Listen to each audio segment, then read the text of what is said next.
It's another edition of Checking In with Hein and Johnny, where the hosts bring in mystery topics that neither host knows anything about until the mics go hot and on the air. We are the show that keeps the host from talking about the weather and World War II 24 hours a day. Hey, Heiny, man, what's on your mind?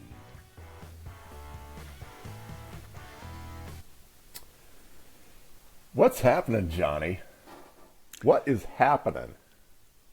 It's another beautiful day in America, for sure. I like it. Well, man, it's, just one question right off the bat.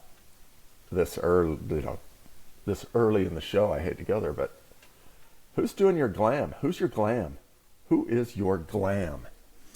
I do not know what in the blazes you are talking about. What is glam?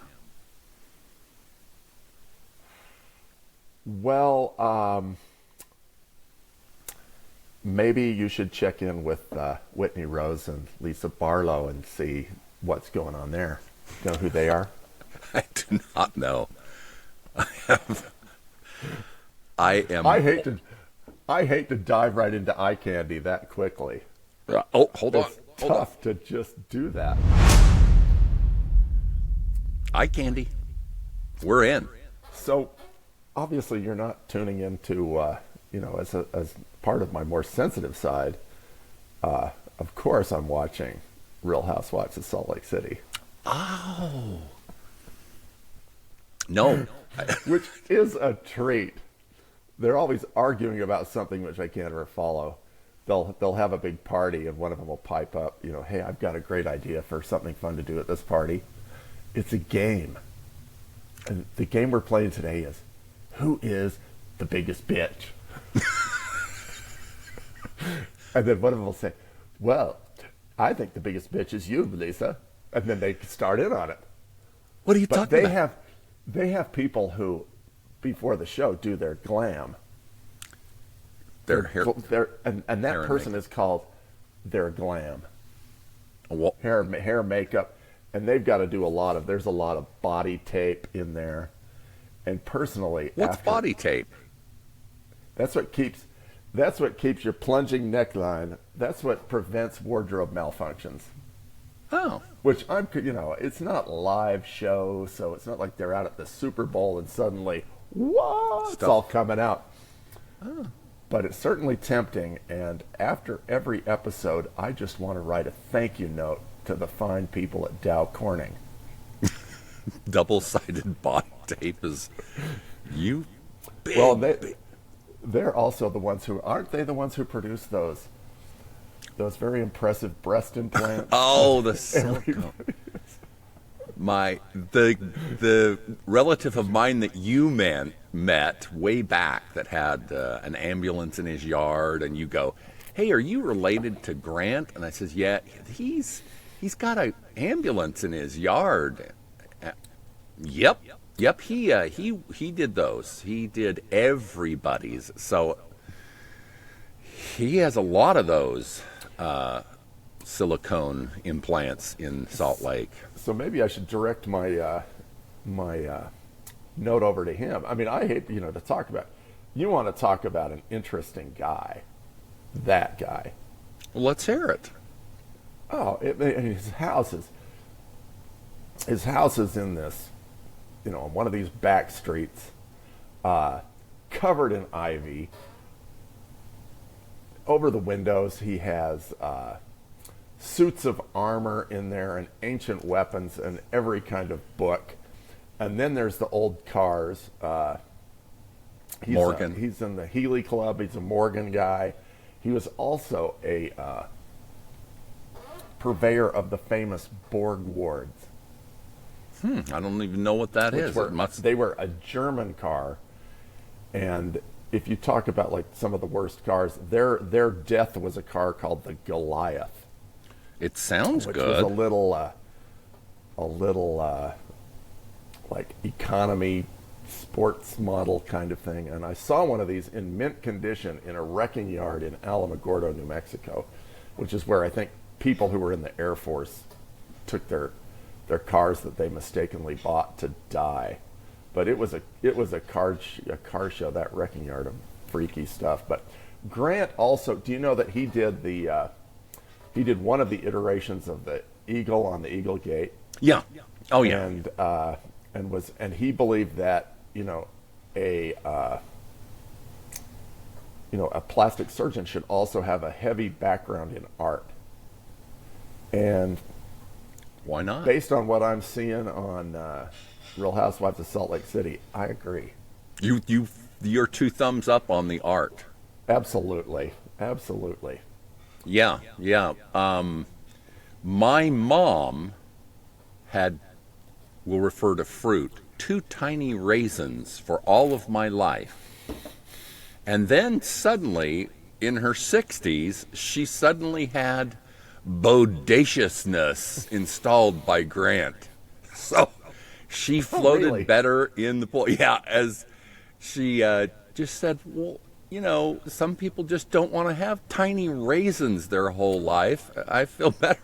So yeah, we were about to be married, I believe. So my mom is elderly at this point and has it done. So it was quite comical.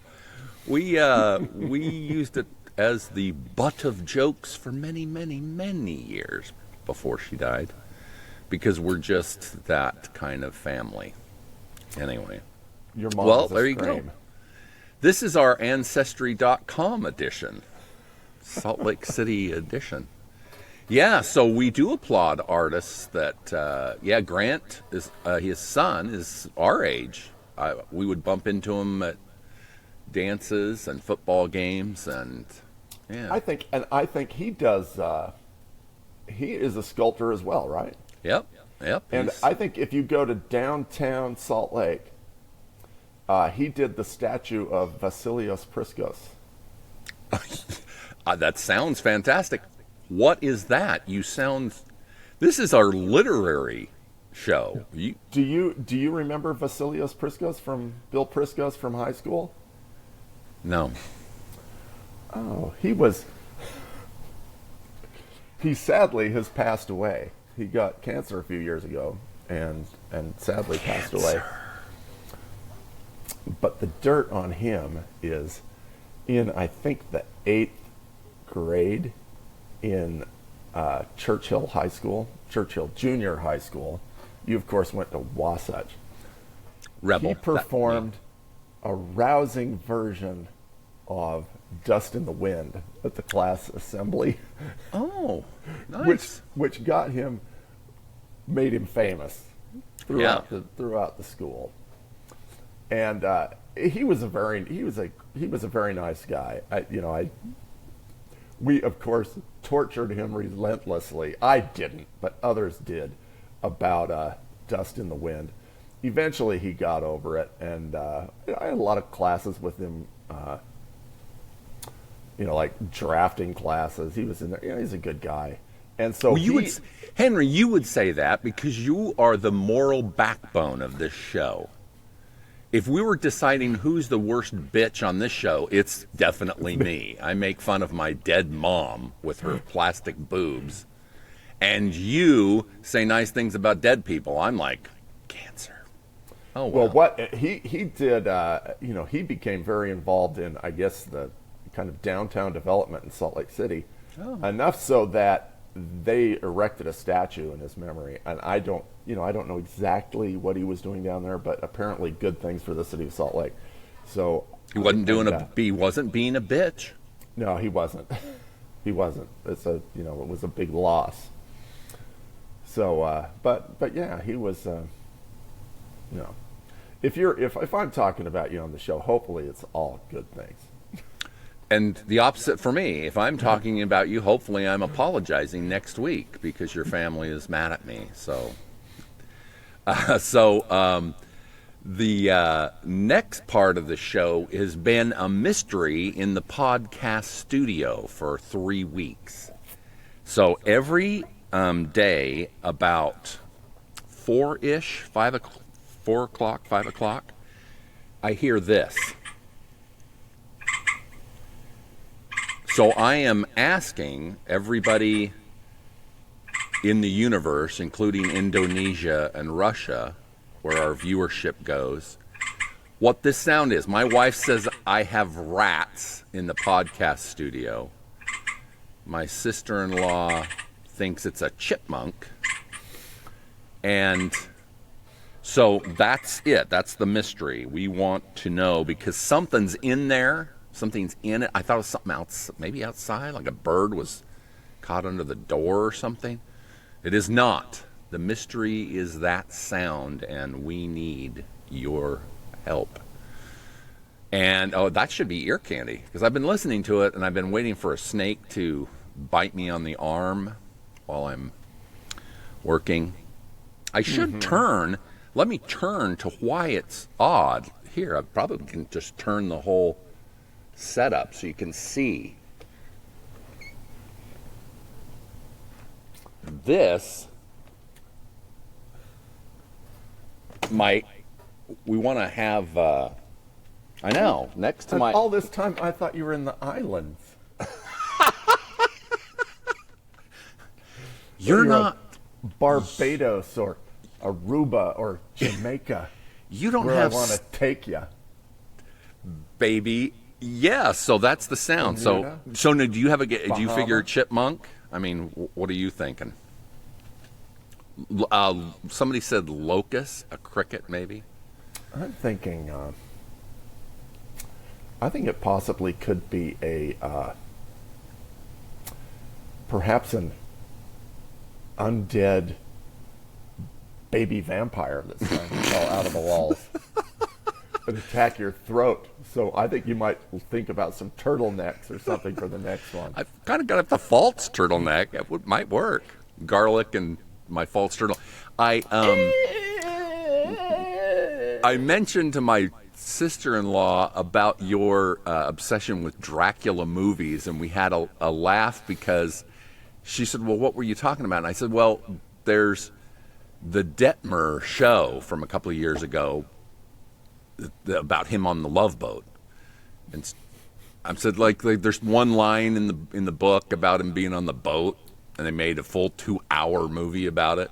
We all had a great laugh because Hollywood can't come up with anything new. They need to make one sentence into a movie about the vampire Love Boat, where he... Well, the explosion of vampire related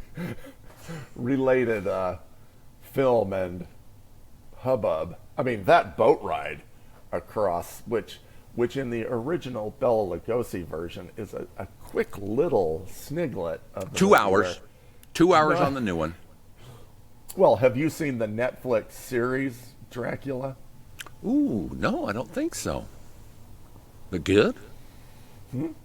Is it good?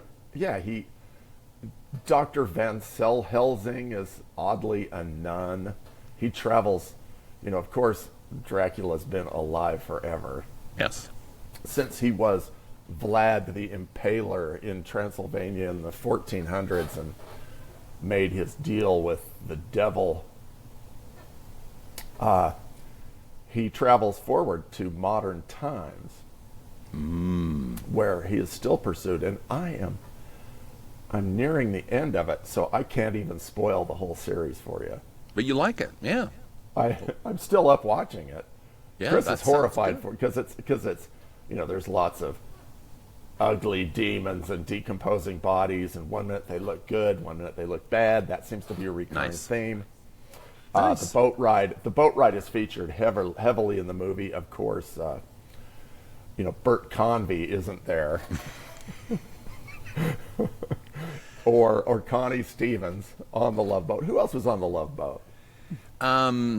Gopher. He was like the steward guy, Captain Stubing, and Julie. Everybody was in love with Julie. Yeah, she was.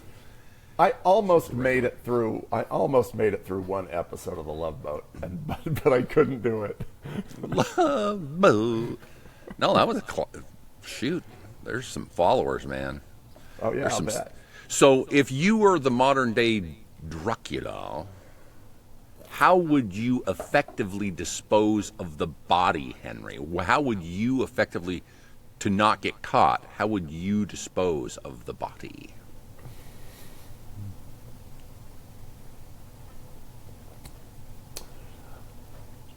Well, I guess I'd have to open up my own large-scale pig farm. That is a great way to do it, right? I don't know. You know, they never cover any of that. Oh, but that's covered. That's coverable. Yeah, the dudes starve the gigantic pigs, and then teach them. It could be like eating Raoul, where the guy makes a deal with the guy over at the dog food plant. Yeah, Soylent Green. They just make you into food. To make you look like algae. The movies have covered that a few times. Did you ever enjoy Hannibal or Red Dragon or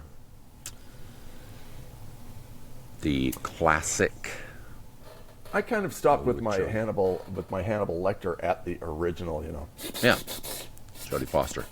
Well, they cover the pigs. They cover the pigs, so that's a great way to get rid of a body. Yeah, that's a fantastic way.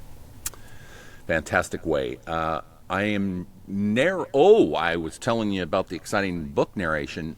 In the book that I'm narrating, that you will be able to click in the comments and buy and listen to. Thank you very much. Shameless plug. The murderer puts the bodies in barrels, puts a preservation, meat preserving liquid in it, and then covers the barrel and just chucks it in the lake. Supposedly that's got to be a great way to do it, because people don't find them. Those blue barrels, they don't, unless people scuba dive in your local lake. They don't find the blue barrels very often, and by the time they do find them, it's decomposed. So that's a great way to get rid of the body. Title of that book again? What is that? It would be Deep Dark Waters by Susan Lund. And Perfect. It's exciting. I do, down in the comments, I do have a vampire book that I narrate called Eve of Grimm, but it is mature audiences only. And yes, it's got lots of vampires, zombies, witches. Yeah. When did you start on narrating books? That's is it after your disc jockey career? When we bought this mic for the pod, I'm like, what a waste of complete money. Our pod will come to nothing. I better do something to get some money for this stupid microphone. So yeah, right about then. So yeah. Wow. Well, yeah. You do have a nice voice for it. Thank you very much. The one of the topics that people wanted to know on the pod, obviously in Indonesia, they want to know what you're drinking. What are you drinking, Hein? What is your beverage choice typically? Well, today it's Kirtland Pacific Gold, which you'll find at Costco in the big 35-pack, because it's kind of the deepest roast coffee at the lowest price. Occasionally, my bride will slip in some Starbucks Italian roast, but you can tell I kind of like the darker stuff. I add a little tiny bit of Coffee Mate, and then, as a trade secret, top it off with some of that jet-propelled whipped cream. Nice. Just because I like that.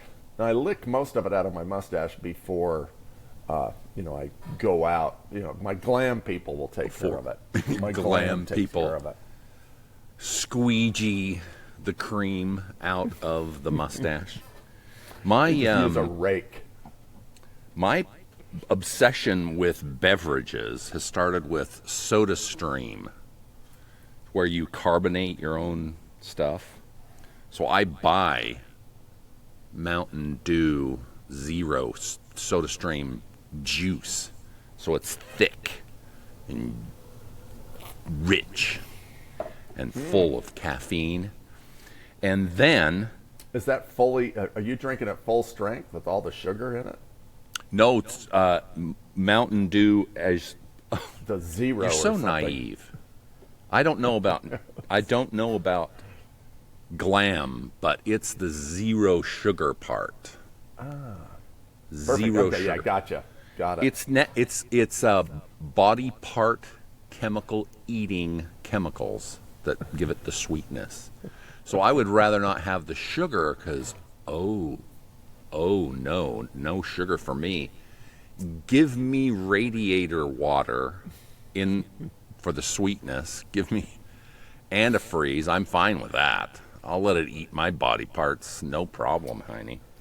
And then have you ever had a beverage? You obviously, I don't even need to ask. You've never had pitch black Mountain Dew, super cool pitch black.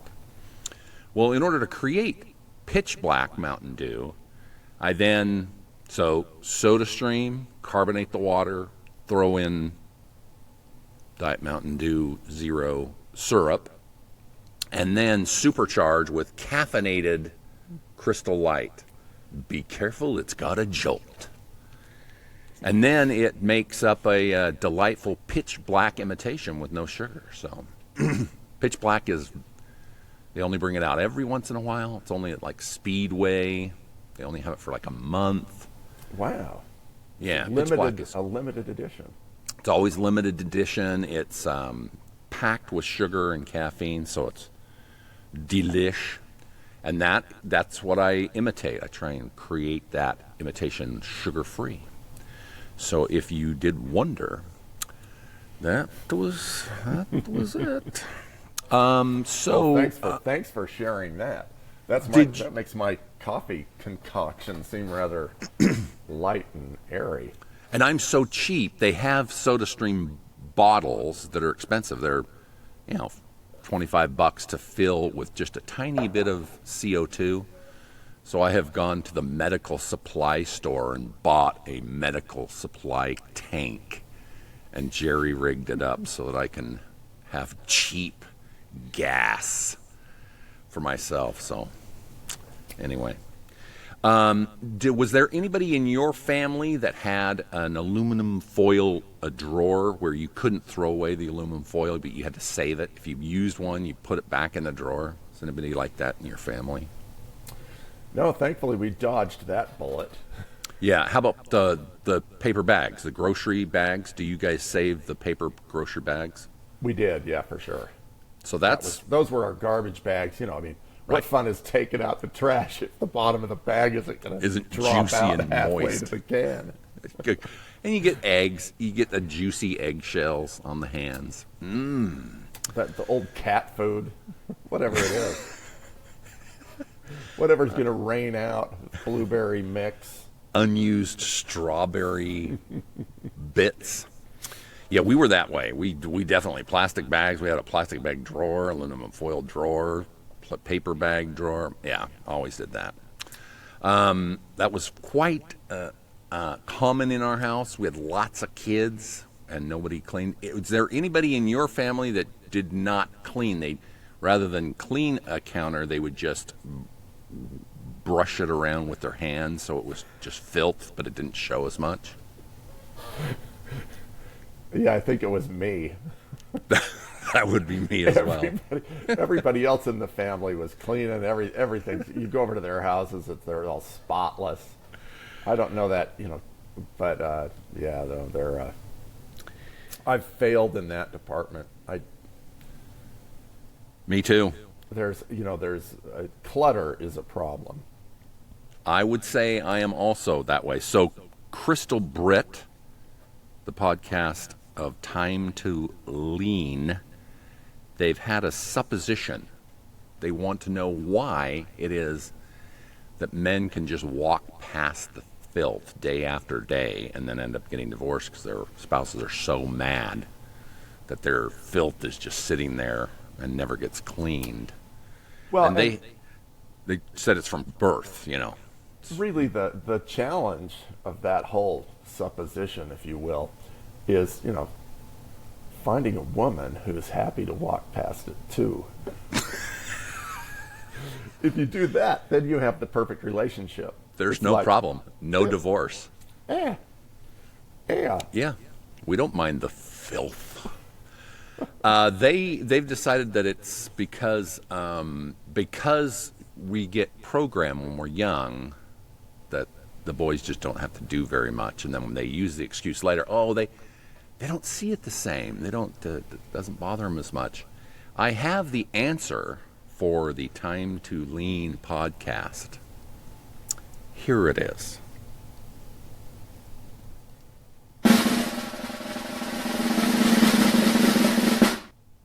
Men are pigs. No, you don't need to discuss it anymore. We know we're pigs. We don't care about the filth. Sorry. Oh well. We just don't give two hoots about the filth in the house. I could take this down a family trail that would Wormhole. only end in disaster in my life Well, about this topic. your sister is not going to listen to this podcast. It's not any of Your my dead mom? relatives. It's You're not worried- my mom was, I mean, it was clean.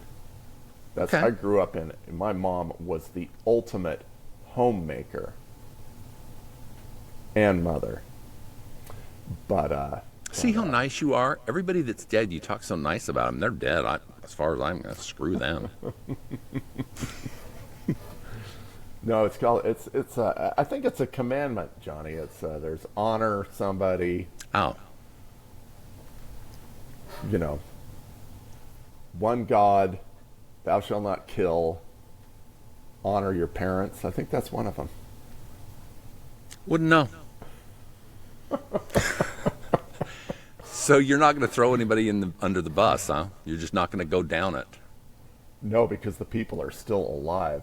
And They're not watching would this come podcast. after me. You're so I love that you're so sensitive. It makes me very happy.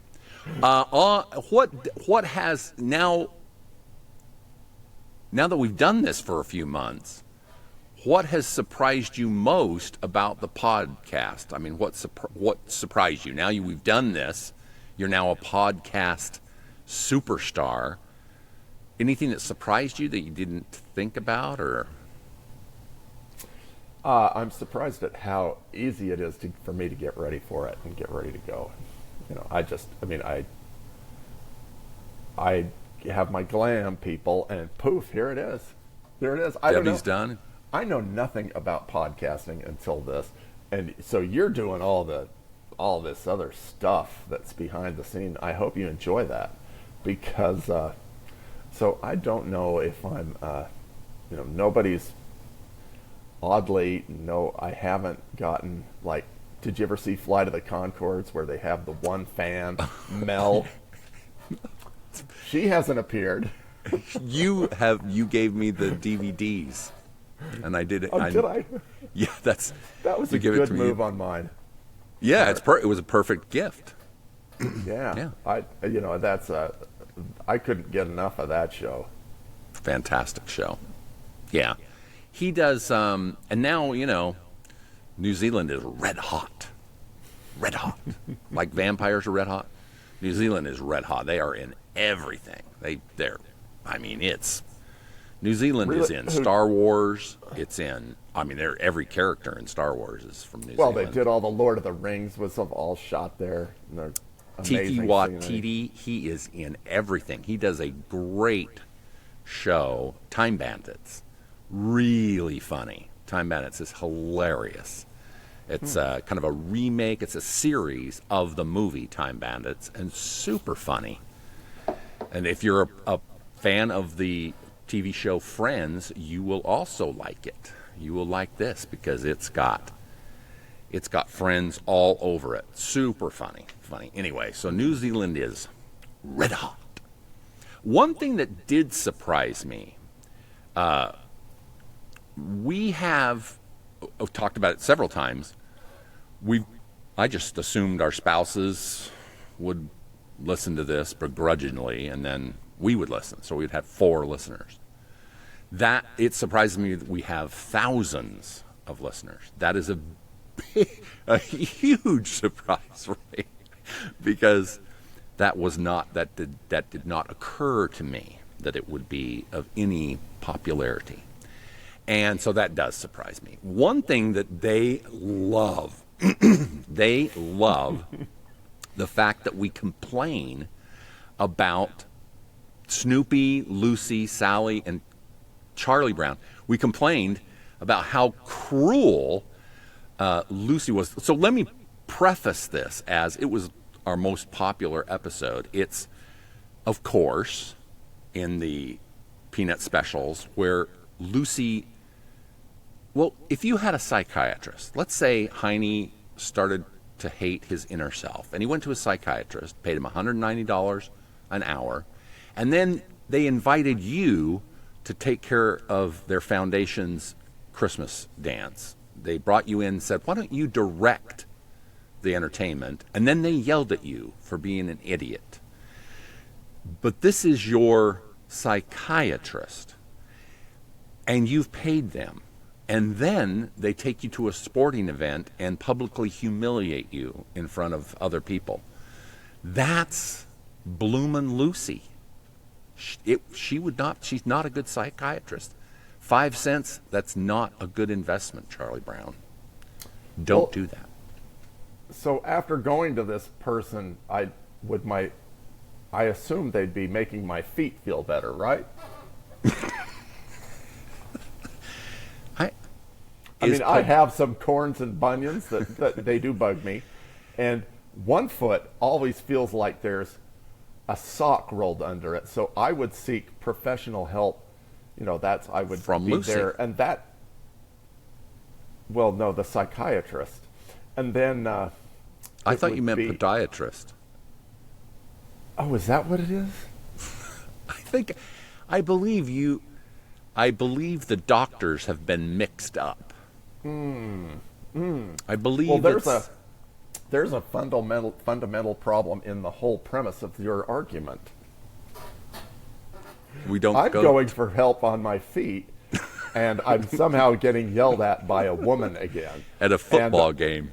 That's just, I think that is where, I've just cycled back to where, isn't that a normal everyday occurrence? Yeah, if you don't need to pay 5 cents for a woman to yell at you. We do that every day, and it's called marriage. And that just circles right back to that. To vampires? No. Oh, sorry. To the paper bag drawer. Isn't that the source of all of it? I mean, why don't you want to take out the trash? Because it's going to leak and fall, and it's going to be spread all over the house. It's just like changing your oil. Why don't you change it at home?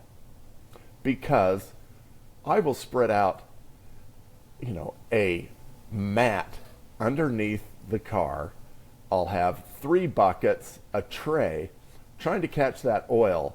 And when I pull that oil filter off, every time it flies across the garage and splatters all over the wall. And I just might as well have just not put anything down and just pull the plug on the drain pan and let it go all over the floor. Because the result's the same. Gonna do the same. People say, Hein, why don't you get one of those fancy garage floors with all the speckles and sparkles in it? It's like, destroy it instantly. Are you kidding me? Yeah, completely a waste of money. What were we talking about? There was the peanuts. Does Lucy ever change her oil? She didn't do jack. There's never the great oil change episode of Peanuts. Special. Peanuts. Snoopy pulls open his lunchbox and takes his thermos out and tries to catch the oil with that. That'd be an episode. Now that's an episode Heine would watch. Yeah, Charles Schultz had he was, I guess, making some sort of social commentary through the whole thing. Because oil changes aren't in it? That some people, there's a lot of, portrayals of women, and maybe not all, When the woman talks like, wah, wah, wah, wah, wah, wah, wah, wah, there's something going wrong in your life. Charles's brain is a little bit off. See, that's why thousands of people come to listen to you, Heine, because you have deep, deep thoughts. Deep thoughts with Heine. I mean, when I'm chasing that oil filter around the garage with like a wet sardine, you think I'd invite my wife out to help? Are we still talking about? Are we still talking about oil changes? Because that sounds like something popped up in my mind. Anyway, fantastic. Heine, until next time, see ya. Thanks for listening to Checking In with Hein and Johnny. You can follow all things Hein and Johnny by subscribing to Checking In with Hein and Johnny anywhere you listen to podcasts. Checking In with Heine and Johnny is sponsored by Conveyors and Equipment. They supply, design, and service all types of conveyors, belting, and material handling equipment since 1972. With 3 locations to serve you, Salt Lake City, Albuquerque, and El Paso. Find them on the web at conveyequip.com. That's CONVEYEQUIP.com.